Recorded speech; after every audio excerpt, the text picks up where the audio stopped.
founder of Black Cannabis Week. What is DACO? DACO is a movement. Our goals lie in wellness, education, and economic opportunities. Part of the reason of us meeting and gathering and even having this conference is just really to expose Black and brown communities to the opportunities in cannabis.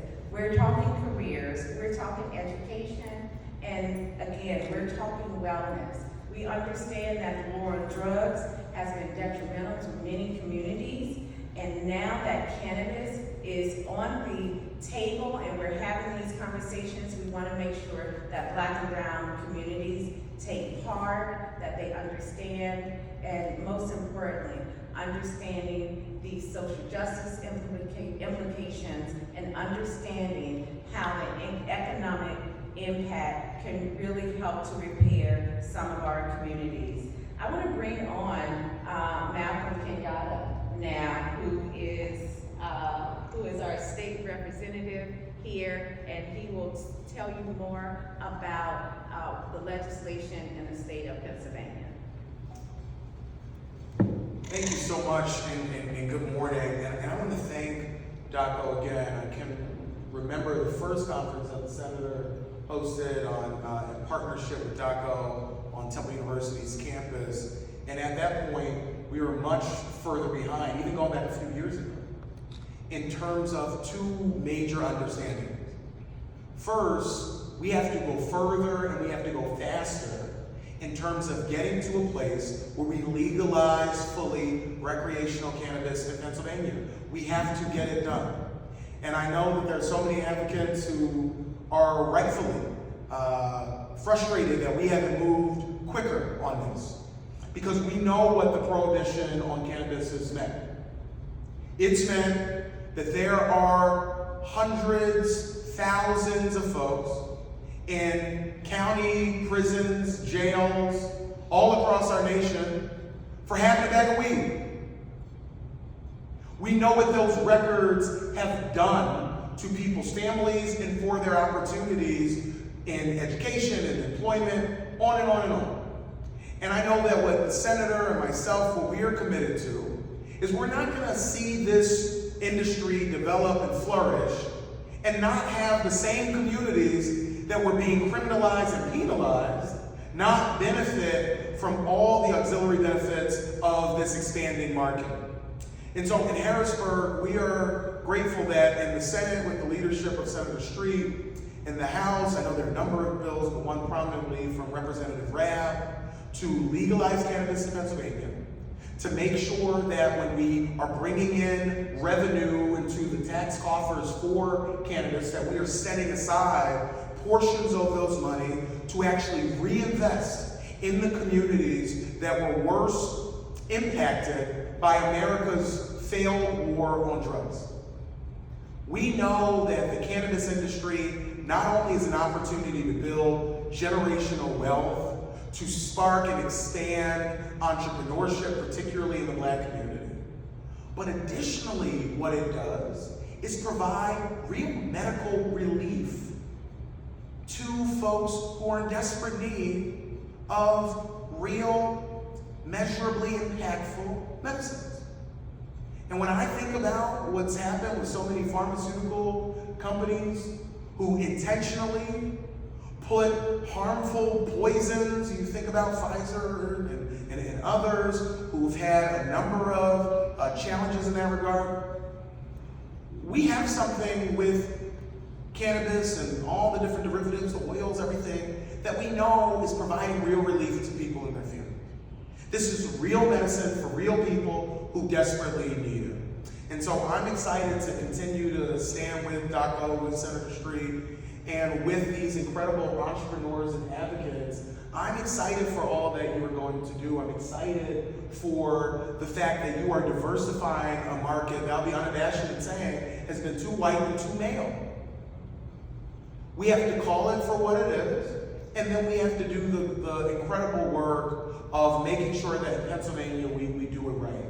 And we are not without examples. If you look at New Jersey, you look at California, you look at other states who've done this, they've legalized, they've had an eye on equity, and they've expanded the base of people who get engaged in this industry, and we ought to be doing that here in Pennsylvania.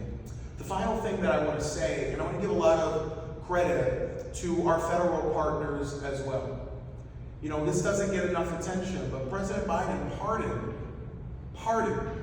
every single person who had a federal conviction for possession of cannabis. We don't talk about that enough. That was a big deal.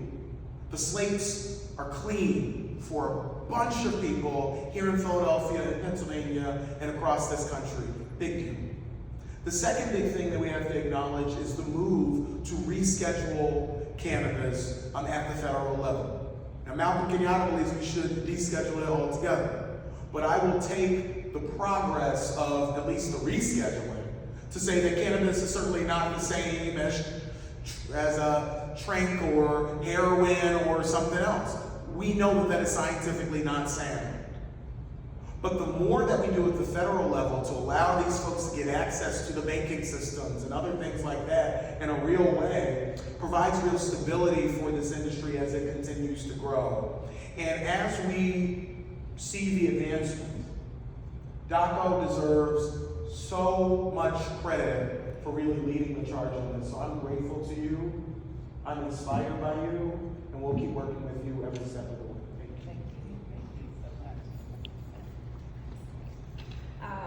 That was some very important words that we needed to hear today. And one of the things that was discussed was the economic opportunities, which we totally stand behind. And we have entrepreneurs who are here in our state who are having challenges, and we want to bring one of those entrepreneurs up right now to talk about her experience and really what it is that legislators need to start thinking about as we try to diversify this industry. Really appreciate it. Good morning, everyone. I really appreciate and I'm honored to be here to speak and share my story and my struggles of being a cannabis farmer as a female at that in Pennsylvania and a minority most often. So I'm a licensed farmer for hemp, and I'm also a processor in Pennsylvania in this county of Chester County. Chester County, you guys know there's a lot of stuff going on in Chester County lately, but I've been a farmer there for 4 years, and this year I was not allowed to grow. My township decided to create a new law this year that made me not be able to grow. Pennsylvania allows you to have 1 acre of land to be able to grow hemp. I'm allowed, I have way more than that, but I can only manage to grow 1.5 acres.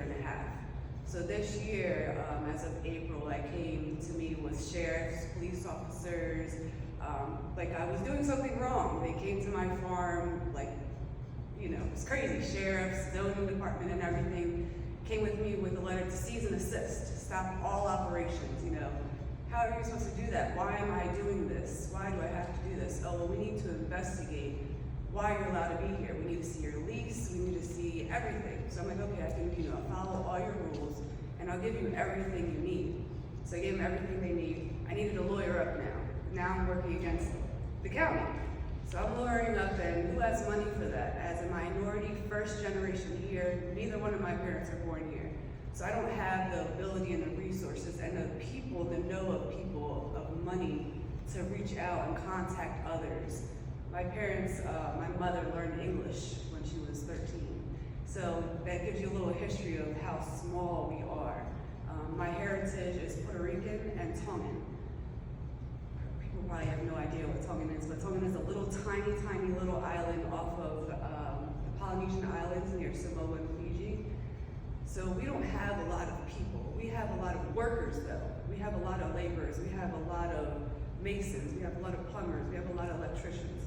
So I'm able, with my capital, to use my people around me to help me. But really, I really can't, because a lot of them are felons, so they're not allowed to work with cannabis. So where does that put us? That makes me have to reach out to other companies and other people that are able to work with cannabis, but those people don't look like me. And that's not fair to me to have to pay more money for them to come work for me when I have my resources in my own back door. But they can't because of the way the laws are here in Pennsylvania. which is insane. It's not right. We just gotta keep each other in it with each other, not to have to resource. Pennsylvania should be keeping Pennsylvania. We shouldn't have to resource to, I mean, New Jersey is great and everything, but why do I have to go to New Jersey to get workers? Why can't I get them here? We're not knowledgeable enough in Pennsylvania. We're not allowed to we're not allowed to research the plant here. So we have to go off our own testimony. So the reason why I even got into the business is because I have endometriosis and irritable bowel syndrome. My father started sourcing and traveling outside of state illegally to go source this plant. Yeah, illegally traveling back and forth, sourcing this plant for me. Then once it became legal here in Pennsylvania, I got my med card. And if you go to the dispensaries, it's expensive. Why is it so expensive? The seed is pennies. To grow a plant is pennies. It's just like a tomato plant. It's the same exact plant. Don't treat it any differently. So I feel like we gotta take this plant and put it back into our endocannabinoid system, build it up, and just teach each other that not only that it helps our bodies, but it helps the earth. Like it literally deoxidizes the soil, brings back nutrients. I'm rambling, but that's my story. I appreciate the time for being up here, guys. Thank you so much. That's so important for us to hear the story because the impact is real. Senator Street has just come in, and I am going to let him take the podium now.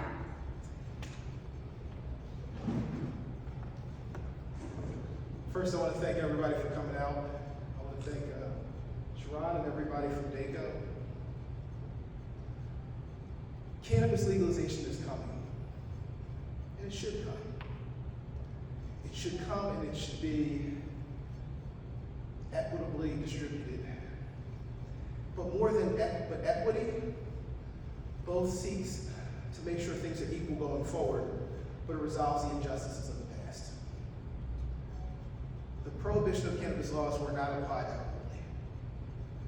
Black and brown communities were much more likely to be impacted by the prohibition and the criminal justice implications. Stated simply, black and brown folk were more likely to get locked up, prosecuted, and suffer the harm of the criminal justice system, even though cannabis usage was nearly identical. Quite frankly, poor white folks were more likely to be impacted than rich white folks. What DACO is doing around making sure that we not forget that is so important. The legislation that's contemplated for recreational adult use would expunge or seal the records of folks who have had cannabis convictions in the past. But moreover, we need to make sure that people are able to participate in the full spectrum of what is becoming a multi-billion-dollar industry. Folks should not just have the opportunity to be consumers, but also to participate as grower processors, to participate as distributors, and in the full spectrum of activities, which include people from delivering to people who may be supplying paper and other goods that are needed.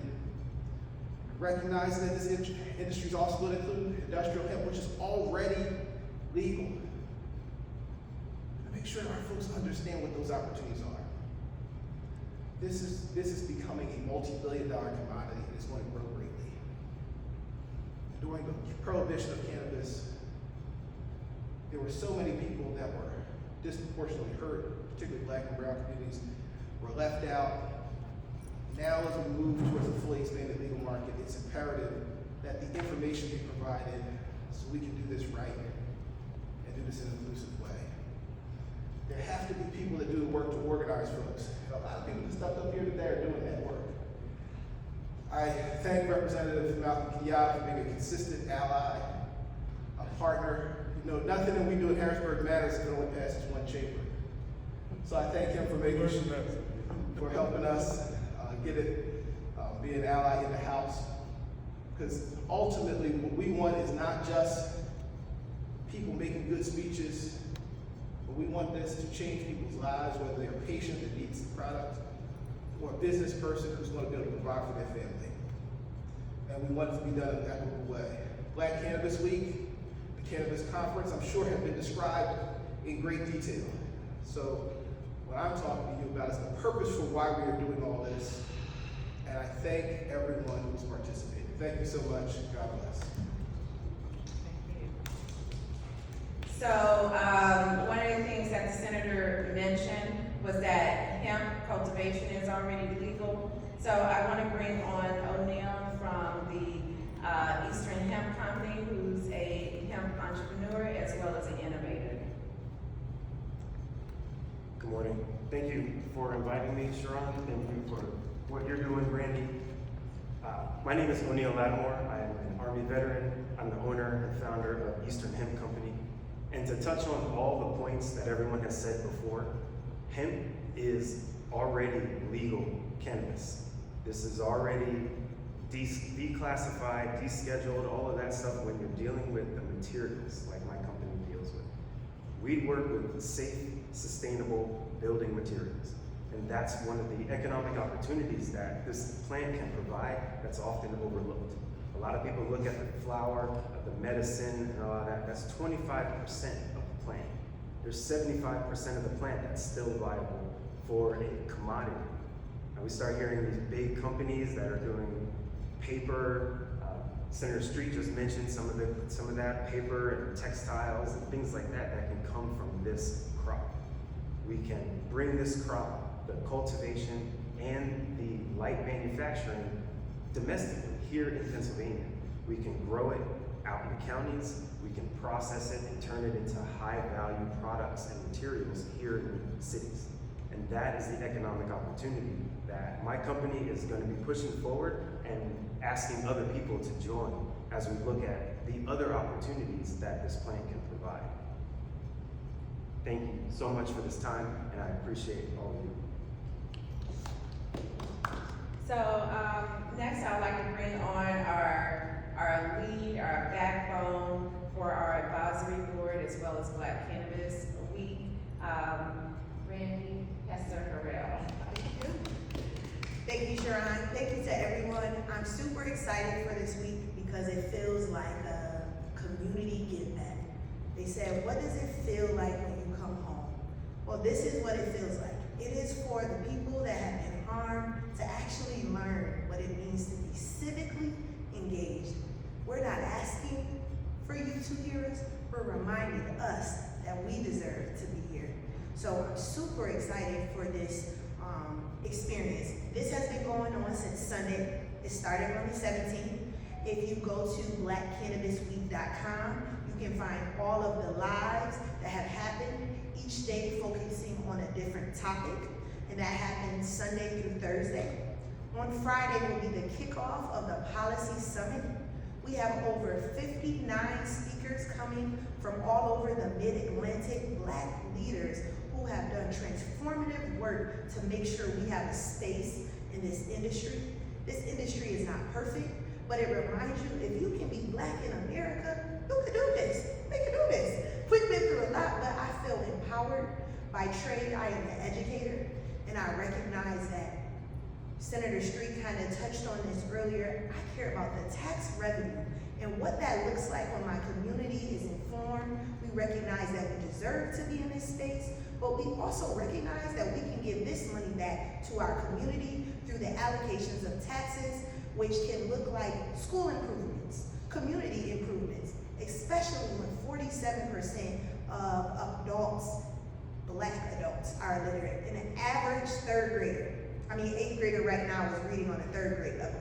And that's not just in Pennsylvania, that is across America. And we have an opportunity to change that. So my ask this weekend when sharing the information, I'm asking for the bridge builders. I'm asking for those who, you might not know what you're thinking. Hey, I actually don't understand policy. I want a job, but I'm really not sure. I'm talking to you. I'm talking to the church people who sitting in the front of the pulpit. I need them to come too. I need us to be civically engaged on Friday with leaders to come in to drastically shake up something that is already ours. So you can expect that we'll start with a pitch contest. 5 Black businesses will be pitching in cannabis to further their businesses. Then we have Rashida Dawson. She will be coming in doing social equity is not just a good deal. And she is the New York NYC founding director of Cannabis. And then we have a panel of all-stars that are really coming in to remind you what they've already done, but how we can use that in Pennsylvania to move forward. We have Crystal Peoples-Stokes, which is the New York State Majority Leader, will be here. She actually was just named as one of the most influential people in cannabis yesterday for New York State for putting out MRTA. Not perfect, we're not asking for perfect because this is a baby, an infant. We're asking us to lean in this collectively, and then we'll actually bring it home. Senator Street will be moderating a panel with all-star state and local legislators and representatives to make sure we know what's happening in Pennsylvania. When it comes to voting, we are actively ready. And you can expect on Saturday, that is an all-day affair. Expect to have your lunch. We have Black-owned food trucks that will be there to engage, but we have the knowledge. We have education and pathways, entrepreneurship, wellness, wise and intergenerational conversation. We have Advocacy Room, 13 social justice advocates coming from across the country to make sure we have the resources. We have Homecoming. This is special. Your kid dreamed that you want to be something and you never see. I never thought I would be in this moment. But I say that to say, Homecoming is 15 businesses that are licensed across multiple states to remind our children they can be the next cultivators, they can be accountants, they can have brands so they can dream. You'll also see Wellness Row, a space to remind you the plant grounds us. We'll have expungements in conjunction with PCBA as well as Pulse. This is all free. You go to www.blackcannabis.com as well as Senator Street's direct website. The link is there on Eventbrite. All you need to do is register. We currently have over 700 people registered for both virtual and in person, and almost 200 people registered tomorrow for the Policy Summit. We should pack these doors out because we deserve to be in this industry, and we close the weekend with a day party, so come out and have fun. This is a lot of information, but most importantly, we're there to make sure we all feel comfortable breaking the information down. If you don't know, it's okay, ask, leave, network, but come and support us for Black Cannabis Week. Thank you. So, thank you so much, Senator Street, Lil, Brandy, and Oneal, and all of you for coming to listen and to take part in this. It's so important that this information is disseminated in our communities. We have to be, because of the impact, we have to be at the first to the table, not only just for ourselves, but for our whole entire community. And that is what we're advocating for. We're advocating for our communities to be repaired from the resources from cannabis. So we see you tomorrow and the rest of the weekend. Thank you.